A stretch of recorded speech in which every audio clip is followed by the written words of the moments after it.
Si me amáis, guardad mis mandamientos. Este mandamiento nuevo os doy, que os améis unos a otros. Alguien vino a Jesús y le preguntó al Señor como siempre, para controversia, porque a veces todos estos temas se presentan como para controversia, para mirar quién tiene la razón o quién no tiene la razón.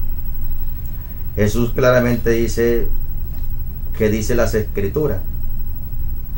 Entonces se plantea que lo que la Biblia dice es: amarás al Señor con todo tu corazón, con toda tu mente, con toda tu fuerza, con toda tu alma.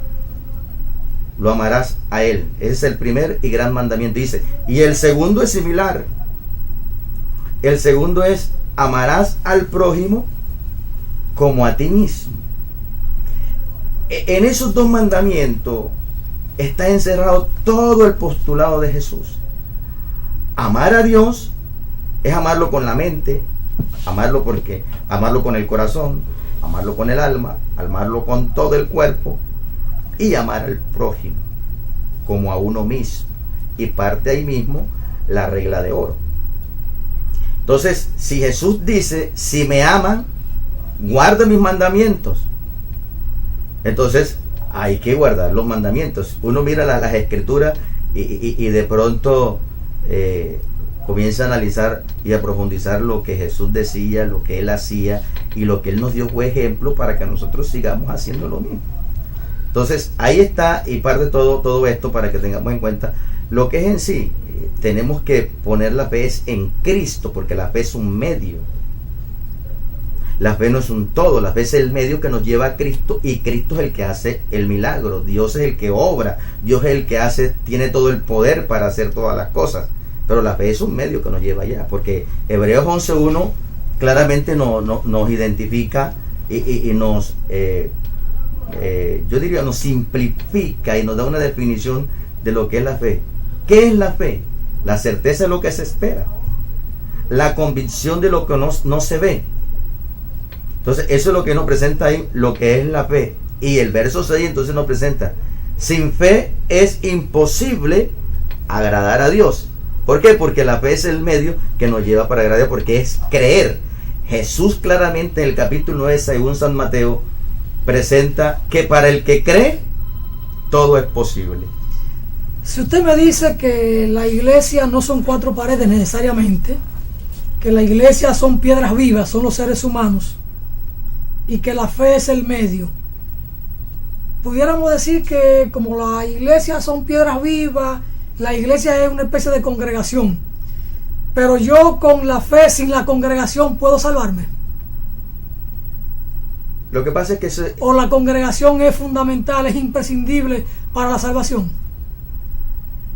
Porque como nosotros nos graduamos de abogado o de médico, si nosotros no nos inscribimos, no nos matriculamos, no vamos a una universidad, no vamos en una secuencia a aprender para poder recibir un título posterior?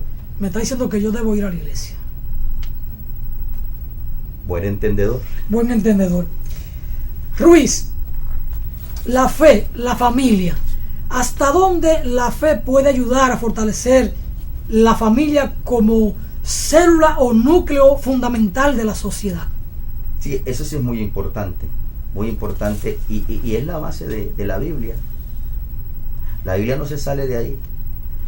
Tú miras en Deuteronomio, el capítulo 6, y parcas de ahí de Deuteronomio, hablando a Israel, un pueblo, para poder transmitir los principios de Dios. Claramente plantea ahí: se la repetirás al levantarte, al acostarte, lo escribirás en los dinteles de las puertas. Hasta hoy los israelitas, los judíos, pues todavía hacen esa misma secuencia.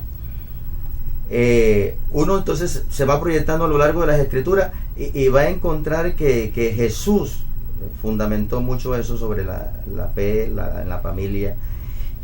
Y es el grupo celular de iglesia, cuando se transmite dentro de la misma familia, cuando hay una responsabilidad, porque para tú poder estructurar y hacer familia, yo te digo que no es lo mismo que hacer casa, y no es lo mismo que de pronto tener un hogar.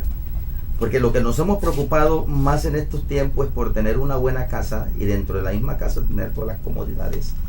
Pero nos hemos descuidado de lo que es en sí las esencias de un verdadero hogar, para poder fomentar una familia con los principios, esos principios fundamentales que están establecidos en la Biblia. Porque si te das cuenta tú que hogar viene de hoguera, viene de calor, y es el calor familiar, paterno, materno con hijo, que siempre están en una compatibilidad, y para eso se necesita uno tener un compromiso.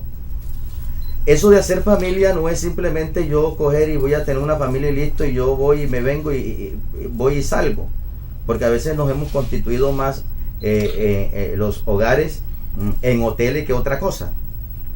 ¿Por qué digo esto?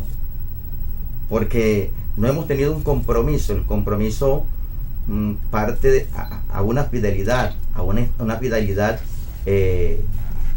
íntima.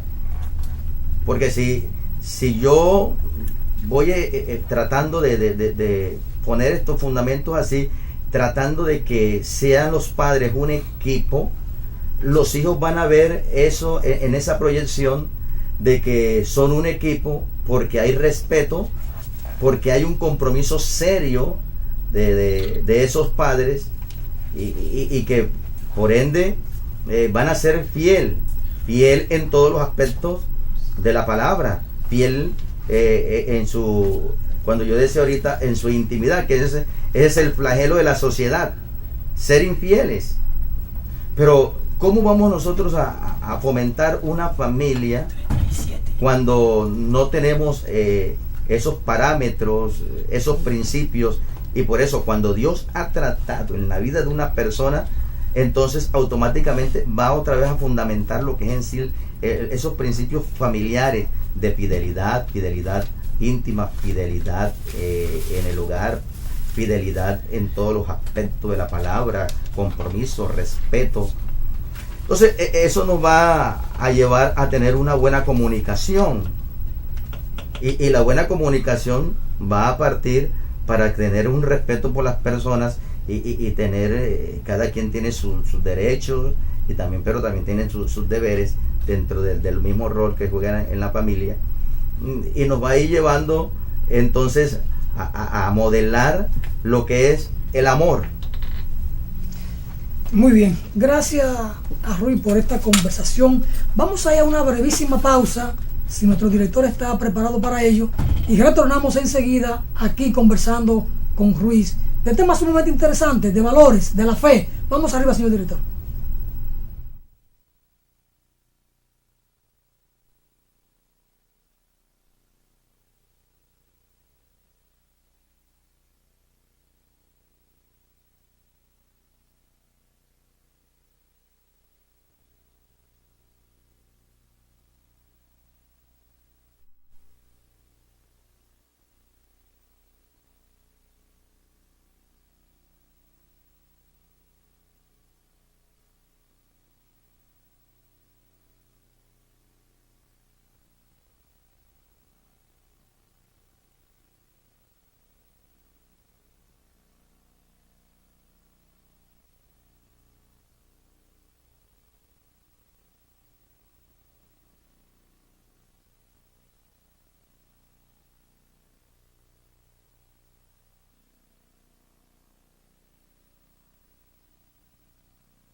Seguimos aquí en esta interesantísima conversación con el pastor José Reinel Ruiz, nacido en Colombia, pero bueno, ya aplatanado aquí a la República Dominicana. A propósito de aplatanado, ¿cómo le cae a usted un mangú con queso en la mañanita? ¿Ya se acostumbró a eso? ¿O una yuca ahí con huevo revolteado ahí, tomatico?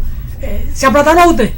¿Qué te digo? Mira, lo que pasa es que... ¿O usted sigue con la cachapa y la arepa y la cuestión de colombiana? No, lo que pasa, Alfonso, es que yo soy colombiano, pero yo soy de la parte... Caribeña. Norte, caribeña. Entonces la parte caribeña en Colombia también se come el ñame. Ñame. También se come el guineo. ¿Y la yuca no? La yuca.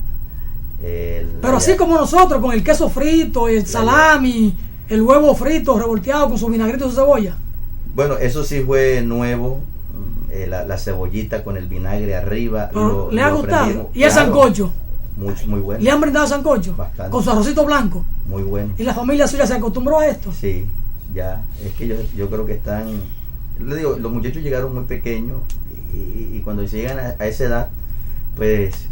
Es fácil acostumbrarse. Como dicen ustedes, se aplatanan rápido, se meten en el medio, y claro, son más dominicanos que uno. Bueno, ya conocen la historia de la bandera, tricolor, todo esto. Claro, estos días que estamos porque estamos en el proceso de nacionalidad,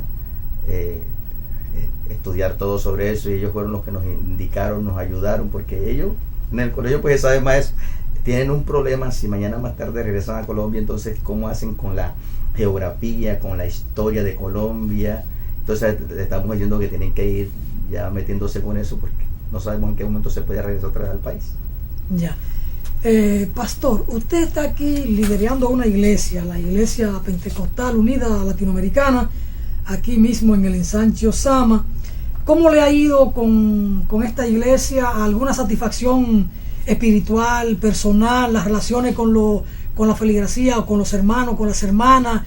¿Cómo lo sienten a ustedes los demás en la iglesia? ¿Cómo la experiencia? Mira, Alfonso, cuando uno pues sabe que no le ha ido bien, que se siente mal, pues no dura tanto tiempo. Y ya van para casi 8 años y ahí estamos contentos, trabajando. Nos hemos sentido muy bien, y sobre todo es que el dominicano tiene un carisma con la gente, con uno que es no es de aquí, con el extranjero, mucha aceptación, y eso nos hemos sentido bien, nos hemos sentido como mejor que en casa. Yo en Colombia pues uno como pastor lo trasladan de región a región, y yo siempre le decía a mi esposa y también a algunos hermanos que parece que me da como más duro el traslado de región a región que lo que me dio del lugar de la costa al trasladarme acá a República Dominicana, porque como que se compenetró más, o sea, parece que no hubo ese distanciamiento que se presentaba siempre en los traslados, y por cierto pues de los traslados, porque en Colombia en nuestra misión siempre nos iban trasladando hasta los 5 años, y es aquí donde he durado más tiempo. Así que si he durado más tiempo aquí es porque nos hemos sentido muy bien. Porque usted no llega al país porque usted quiere, lo envían. Claro. Es una congregación latinoamericana entonces. Sí, es la Iglesia Pentecostal Unida de Colombia, y tenemos misión en 37 países.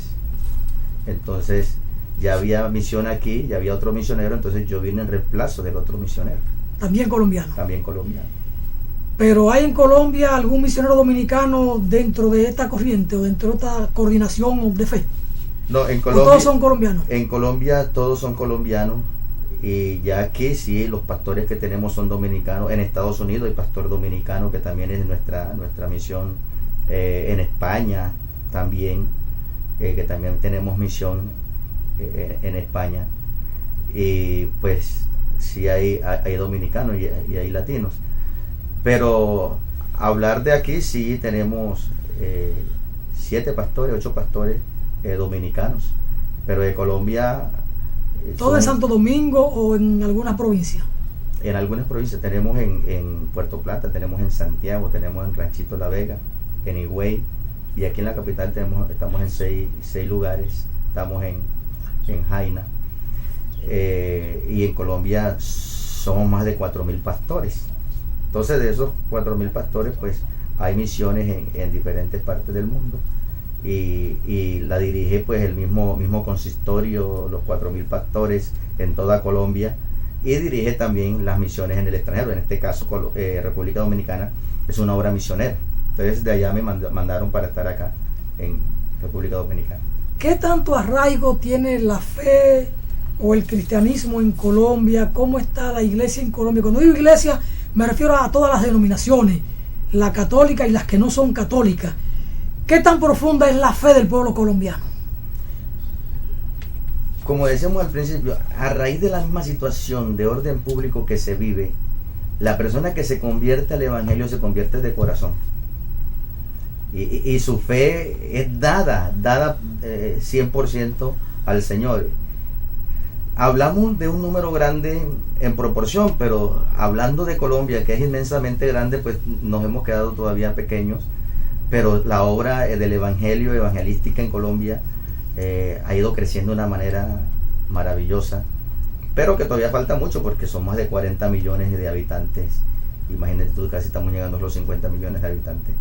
Y en proporción pues estamos ahí, yo diría un poco quedados, pero en cuanto a hablar ya de nuestra misión, de nuestra organización, que es la que te puedo hablar sin meter las otras organizaciones de otras denominaciones, planteamos más de 4.000 iglesias en Colombia, o sea, de nuestra organización Iglesia Pentecostal Unida de Colombia.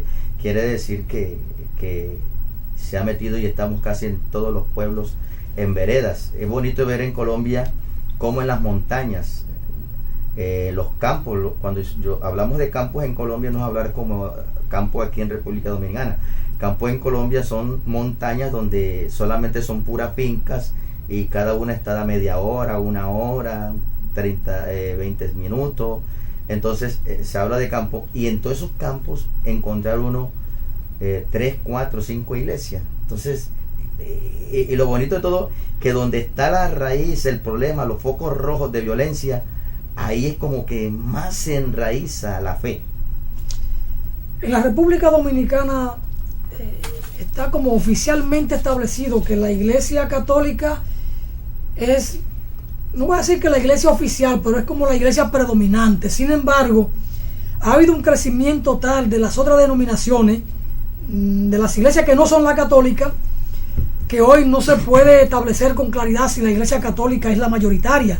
Aquí, por ejemplo, a principio de cada año, los protestantes, como se le llaman a los que no son católicos, mueven una cantidad de pueblo, de personas, que difícilmente la iglesia católica pueda moverlo. Es decir, ha habido un crecimiento tal de las otras denominaciones en la República Dominicana que es sorprendente. En el caso de Colombia, ¿qué tan grande es la iglesia católica frente a las demás denominaciones, todas juntas?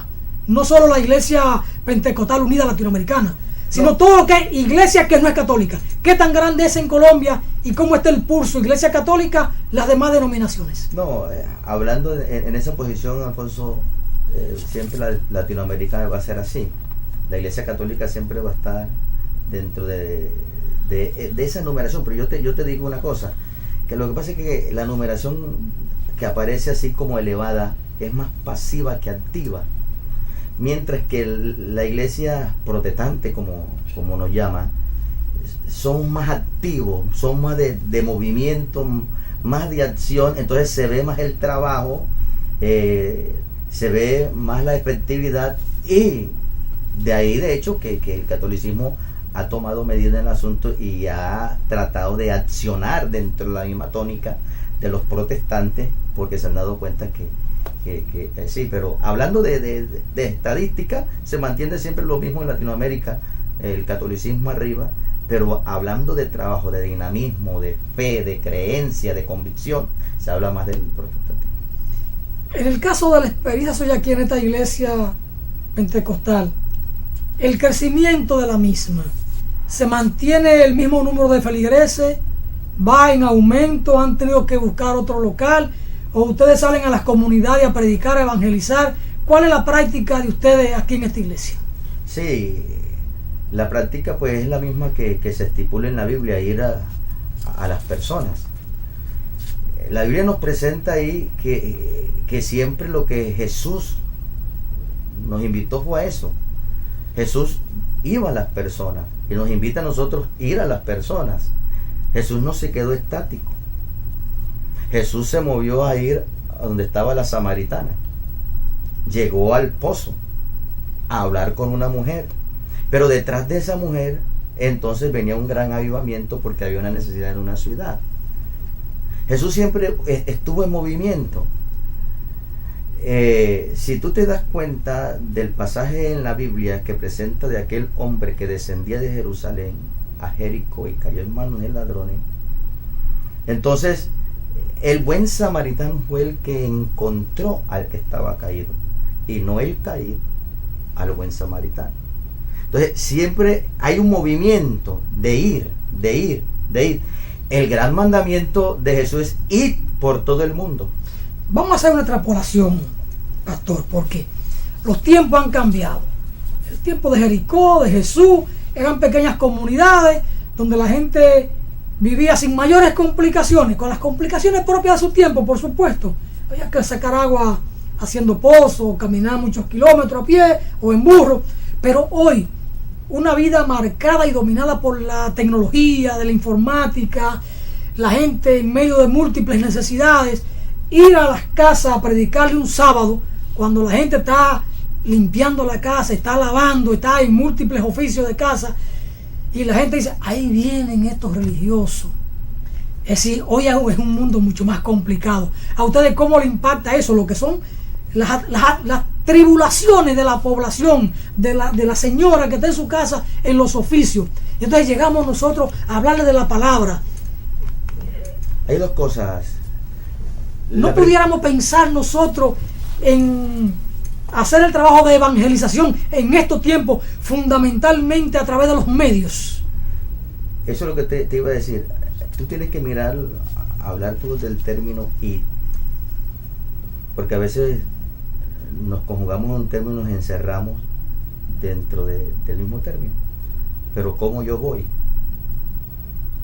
O sea, no solamente porque me traslade yo en movimiento físico, sino cómo yo te llego a ti. Lo importante es ir con el mensaje, ¿Cómo sea físicamente o por te estos voy a medios. llegar? Yo te puedo tener el teléfono tuyo y un contacto, y yo puedo ir a donde estás tú. Mira, estoy aquí para decir tu mensaje.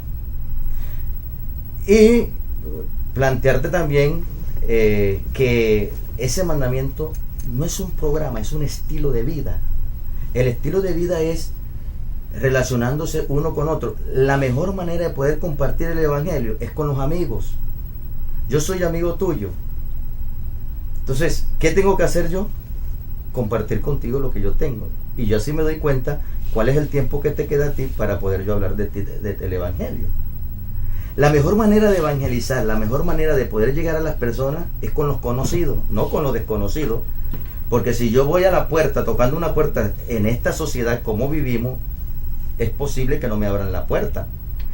Pero si tenemos un grupo, por no decir macro, pero que tengamos un grupo grande, y todos comiencen a hacer ese trabajo de amistad a los conocidos, pues se va haciendo un trabajo de ir y hacer discípulos, ir y predicar el evangelio. Porque tampoco podemos decir, ahora, esto del evangelio solamente es presentar el mensaje. Hay dos opciones que se presentan: de que se crea o que se rechace. Eso es todo.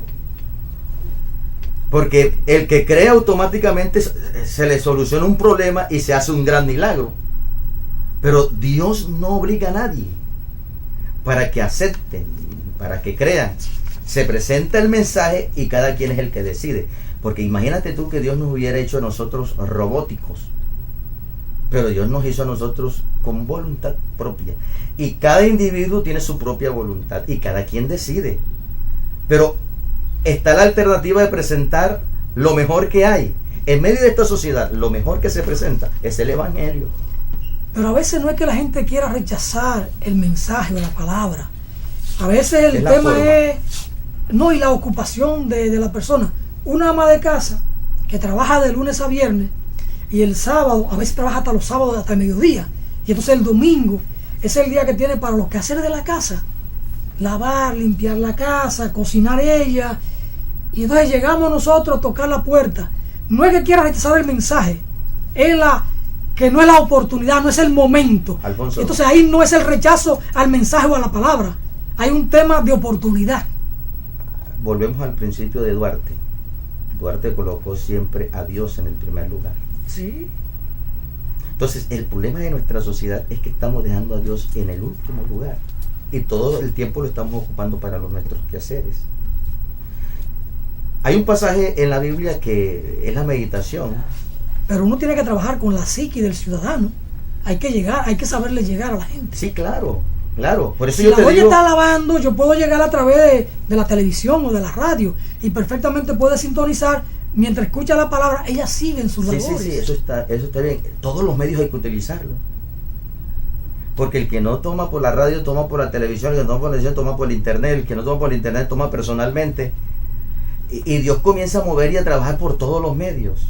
Porque es un estilo de vida. Eso no es un programa, es un estilo de vida que Jesús implementó. Pero entonces, parte también de cuál es la importancia que yo le doy a lo de Dios.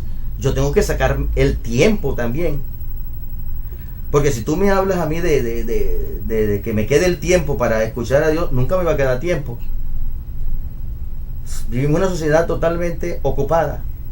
Yo tengo que ser exclusivista en sacar un tiempo para dedicárselo a Dios. Por eso te digo que la mejor manera de poder llegar a las personas es con los conocidos, porque ya yo te conozco y sé cuál es el tiempo que tú tienes y cuándo es que te puedo llegar. Y nosotros trabajamos mucho y le trabajamos a eso. Padre, pastor, se nos fue el tiempo. Una última reflexión. La violencia, la delincuencia, la corrupción. Si educamos en valores desde la palabra, pudiéramos disminuir esta ola de delincuencia y de violencia y de corrupción. Está comprobado porque si yo tengo en la congregación que por la gracia de Dios pastoreo, tengo 200, tengo 300, tengo 500, son 500 menos en la calle, 500 menos delincuentes, 500 menos drogadictos, 500 menos en prostitución, porque están educados por la palabra. En la República Dominicana las iglesias han crecido, pero ha crecido la delincuencia y la corrupción. Pero que parte, porque estamos hablando de números, como te decía ahorita, es que el número siempre que no está siendo cristiano es mucho. Pastor, el tiempo se nos fue, porque en televisión el tiempo es un tirano y siempre nos aplasta. Usted trajo la palabra, trajo su Biblia. Vamos a darle uso y vamos finalmente desde la palabra a llevar un mensaje a nuestros televidentes. Bueno, vamos a lo que yo te iba a decir ahorita de la ocupación, hablar un poquito sobre la ocupación, porque eso nos está matando, y nos está matando a tal punto que no tenemos tiempo para las cosas del Señor. En la Biblia nos presenta el caso de María y Marta. Y Marta estaba totalmente afanada en sus quehaceres por querer atender de esa mejor manera a Jesús. Porque a veces uno cree y dice, pastor, es que yo quiero agradar a Dios, es con mi forma, con mi manera. Es que el problema no es con mi forma y mi manera. El asunto es cómo agradamos a Dios como Él quiere. Porque ¿quién es el que gobierna? ¿Quién es el que manda? ¿Yo como siervo o el Señor como Señor? Y a veces nosotros estamos ocupando posiciones de siervo como Señor y no le damos el lugar al Señor como Señor y le decimos que es nuestro Señor. Y a veces nos levantamos en la mañana y decimos, Señor, tú eres mi Dios, y resulta que lo dejamos en el último lugar, y resulta que no lo tenemos en cuenta para nada, resulta que no le invocamos su nombre, resulta que no lo reconocemos en nada. Y Marta a su manera quería agradar al Señor, afanándose, haciendo, preparando jugo, preparando, me imagino, como una mujer de ama de casa. Pero María, su hermana, se sentó así como estás tú, a oír lo que Jesús le estaba enseñando. ¿Qué hablaba Jesús? La Biblia no lo dice. Pero María quedó extasiada en lo que Jesús estaba diciendo, que no le prestaba atención a Marta, que estaba haciéndole seña. Ayúdame, estoy ocupada, necesito preparar el almuerzo para darle al maestro. Ella estaba tan concentrada oyendo a Jesús que no le prestó atención hasta que Marta no aguantó. Le dijo, Señor, por favor, no, mira, ve que María, que me ayude porque está sentada ahí contigo y yo estoy afanada. Cualquiera cree, dice, que van a regañar a María.